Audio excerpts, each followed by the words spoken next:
First, I want to say peace to my mother. She's not here, but I got to give a peace out to her, because I wouldn't have been here if it wasn't for my mother. And I looked on the front of this thing, and it says, start from within to rebuild our original greatness, right?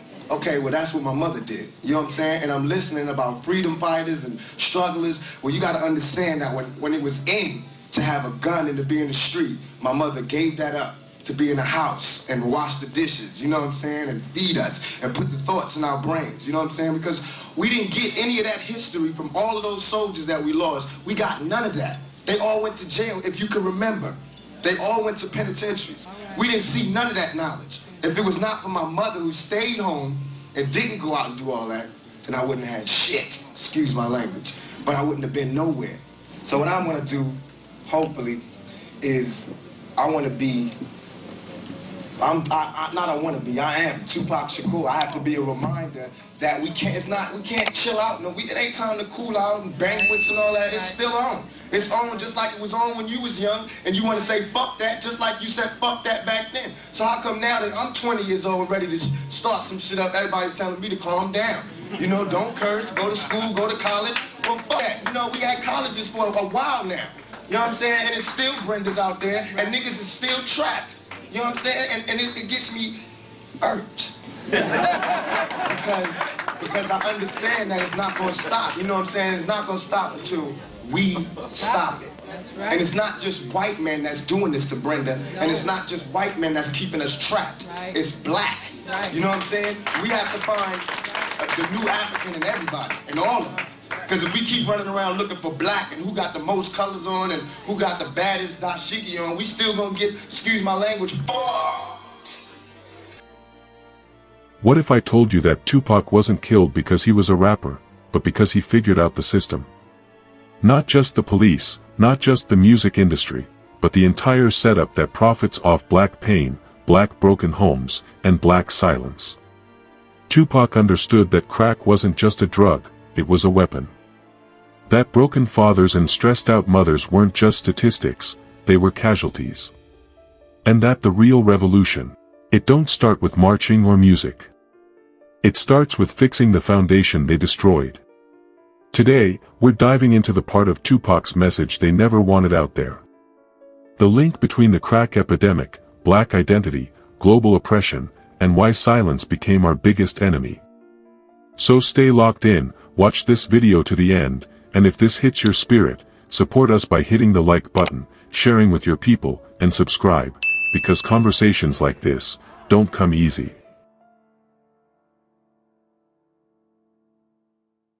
It irks me that my mother right now is going through, you know, she has to get clean. This is somebody who I watched travel the whole country, you know what I'm saying, during a time when women were scared to speak up for the Black Panthers. She spoke at Harvard, Yale, everywhere, and now I see my mother as what's really going on. You know what I'm saying? And I don't see no big parades around my mother now. And she done got a dozen fucking awards, and I don't see nobody there. You understand what I'm saying? So about all this, I take that lightly. I take all this lightly. What I want you to take seriously is what we have to do for the youth. Right. Because we're coming up in a totally different world. Right. This is not the same world that you had.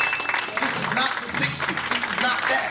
We grew up, BC, before crack. That should say it all. Right. You understand what I'm saying? We did not grow up without parents. You had parents that told you this and that, and this is what went on back in the day. Now you don't have that. Right. You have young kids, 14, coming home, their mama is smoking out or doing it to their best friend to get the product. Right. You understand what I'm saying? Right. So that means that it's not just about you taking care of your child, it's about you taking care of these children. Because that's what's out here, it's a gang of children. You understand what I'm saying? And it hurts. It hurts that it bothers me, not hurts, it bothers me that I have to sidestep my youth to stand up and do some shit that somebody else supposed to be doing. Right. You understand what I'm saying? There's too many men out here for me to be doing this, because it ain't my turn yet. I'm supposed to be following behind him getting the knowledge. I don't even got a chance to get the fucking knowledge. I can't go to college. There's too much problems out here. I don't got the money. Nobody do. You understand what I'm saying? So what I'm saying is it's not as easy as we mapping it out to be. And we gotta stay real. We gotta stay real. Before we can be New African, we gotta be black first. Right. You understand? We gotta get our brothers from the street like Harriet Tubman did. Why can't we look at that and see exactly what she was doing? Like Malcolm did. The real Malcolm. Before the Nation of Islam. You gotta remember this was a pimp. You know what I'm saying? The pusher and all that. We forgot about all that. And our strive to be enlightened, we forgot about all our brothers in the street. Right. About all our dope dealers, our pushers and our pimps. Right. And that's who's teaching the new generation. That's right. Because y'all not doing it. I'm sorry. But it's the pimps and the pushers who's teaching us. So if you got a problem with how we was raised, it's because they was the only ones who could do it. They the only ones who did it. While everybody else wanted to go to college and, you know, yeah, everything has changed. They was the ones that was telling you the white man ain't shit. Here you go. Check this out, young blood. You take this product, you switch it, you make money, and that's how you beat the white man. You get money and you get the hell up out of here. Nobody else did that. So I don't want to hear shit about nobody telling me who I can't love and respect until you start doing what they did. You understand what I'm saying? To me, this is Mecca. You know what I'm saying? This is the black family. I see it here. But what makes it even that much more sadder, what makes me want to cry, is because as soon as I leave here, so does Mecca. You understand what I'm saying? We're going back to the real deal. Right out there, you're going to see them same sisters and Brenda. They right out there. And y'all going to get in y'all cars and drive the fuck home. You know what I'm saying? And I apologize. I apologize. But check this out. You can't be no more offended by my curses than what's really going on. That's real. That's real, y'all. That's real. Y'all gotta really be true to that. You gotta be true to that. Because we letting the media and the white man cut us off. You letting them tell you that the rappers ain't real and you know you gotta either be, you know, the intelligent person or you're a gutter person. We all the same. We all feel it like y'all feel it. I just can't hold a straight face when I see it. Right. This is proof that we can be together. The young black male is the future of us. And the young black sister is the future of us. It's gonna be what you put into it. So if you don't put shit into it, don't get mad when you blow up.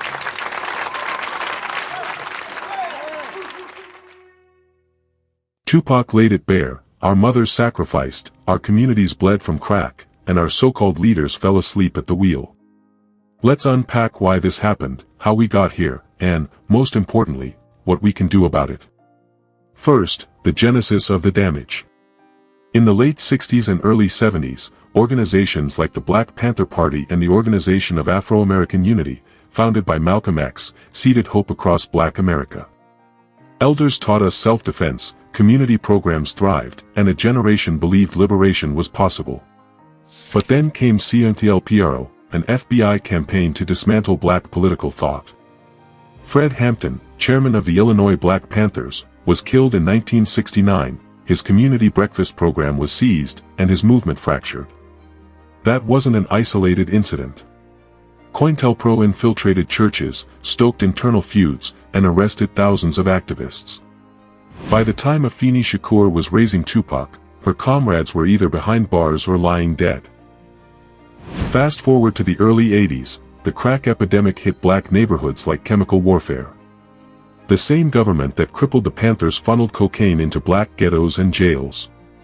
The result was broken families, mothers juggling multiple jobs, fathers behind bars, and children left to scramble. Tupac witnessed this firsthand. His mother, a Panther who once spoke at Harvard and Yale, became a single mom forced into the margins. That is the genesis of his rage. Next, failed leadership. Tupac's line, "We had fathers who told us this and that, now I don't even got a chance to get the knowledge," still echoes today because so many leaders talk big and deliver little. Harold Washington, Chicago's first black mayor, campaigned on ending corruption and rebuilding public housing but died in office before reforms could take root, leaving the South Side bereft of progress. Kwame Kilpatrick in Detroit campaigned as a reformer but ended up indicted for corruption, leaving schools and neighborhoods deeper in crisis. Marion Barry in Washington, D.C., was once hailed as mayor for life, but his meth scandal and arrests crushed any credibility, and neighborhoods that once rallied behind him saw little structural change. These are just a few examples, but the pattern is pandemic. Black politicians win on promises of jobs, schools, and safety, only to get swallowed by the same machine that Tupac railed against. Meanwhile, public schools remain underfunded, HBCUs scramble for cash, and student loan debt buries our youth. Today, with families still fractured by mass incarceration, so many black fathers serve 10-year sentences on nonviolent drug charges. That legacy of crack-era sentencing persists. Over 60% of incarcerated Americans are people of color, and black men are 6 times more likely to be imprisoned than white men. Those aren't just numbers. Their lives, children without fathers, mothers without sons, communities stuck in a loop of despair. Now, let's look at the present, what's changed, and what hasn't. Gentrification pushes families out of once thriving black neighborhoods, only for them to be touted as upcoming development. We scroll social media and see influencers preaching, "Buy black," but redlining, food deserts, and the digital divide remain untouched. Our kids can download TikTok tutorials but can't afford laptops for online classes. They watch viral videos of protests, but states keep slashing school budgets. Healthcare is another frontline. Black maternal mortality is 3 times higher than white maternal mortality. During the pandemic, black people contracted COVID-19 at nearly twice the rate of white people, and died at almost 3 times the rate, because hospitals in our neighborhoods are understaffed and underfunded. These are the real, daily manifestations of Tupac's warning. When communities are left vulnerable, they're easy to control. So what is the solution? Tupac shouted, "We gotta be Harriet Tubman for each other, get everyone out, 'cause it's on." Here's how we start rebuilding from the roots. Revitalize the family unit. Support fatherhood initiatives like 100 Strong in Chicago or Men of Valor in Baltimore, programs where men mentor men, teach parenting, job skills, and financial literacy. Partner with Black Mamas Matter Alliance to reduce maternal mortality and provide resources for mothers juggling jobs and daycare. Create community childcare co-ops so neighbors can pool resources to supervise kids after school, giving parents room to work or study. Hold leaders accountable at every level. Attend local school board meetings and elect candidates who will fight for equitable funding and hire black teachers. Show up for city council and mayoral races demanding transparent budgeting for neighborhoods, not just downtown redevelopment. Join grassroots coalitions like Black Voters Matter that organize door knocks, register voters, and push for policy changes on policing and housing. Reclaim economic power. Support black-owned businesses not just on Black Friday but year-round. Start or fund credit unions that serve black neighborhoods, such as One United Bank. Invest in community land trusts to prevent displacement. Organizations like Dudley Street Neighborhood Initiative in Boston keep property affordable. Work with job training programs like Year Up or Jobs for the Future to place black youth into tech and skill trade apprenticeships that lead to livable wages. Embrace Pan-African solidarity. Partner HBCUs with African universities for cultural immersion and dual degree programs, like Howard University's partnership with Makerere University in Uganda. Advocate for debt relief for African nations by supporting campaigns like Jubilee USA Network, so those countries can fund healthcare and education instead of servicing foreign debt. Use media and storytelling to amplify our truth. Fund independent black newspapers and digital outlets such as The Appeal, which covers criminal justice issues.